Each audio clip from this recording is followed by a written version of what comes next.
আমরা আছি এখন কাটরা মসজিদে। কাটরা মসজিদটা দেখাবো একবার। এখানে কবরস্থান দেখাবো। এখানে আমাদের এই মুর্শিদাবাদ নামটা জন্য দেওয়া হয়েছিল, ওয়ার জন্যই দেওয়া হয়েছিল আমাদের এই মুর্শিদাবাদটা নাম। এই জায়গাটার নাম ওয়ার লেগে দিয়েছিল, ওর নাম ছিল মুর্শিদ কুলি খান, তার জন্য জায়গাটার নাম ছিল মুর্শিদাবাদ। চলো কবরস্থান দেখাচ্ছি।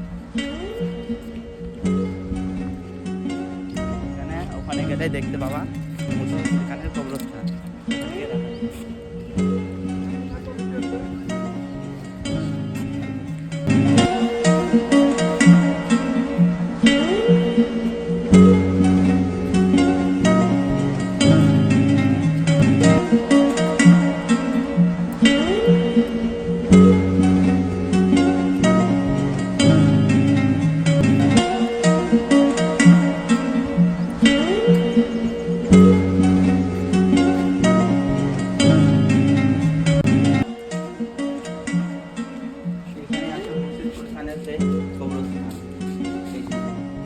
প্রথমে ভিতরটা খোলা ছিল, এখন বন্ধ করে দিয়েছে। কারণ ওখান থেকে সব মাটি দিয়ে চলে যেত, তার জন্য এখন বন্ধ করে দিয়েছে। আগে জায়গাটা খোলা ছিল, তার জন্য আমরা লক করে দিয়েছি। মুর্শিদ কুলি খানের কবরস্থান।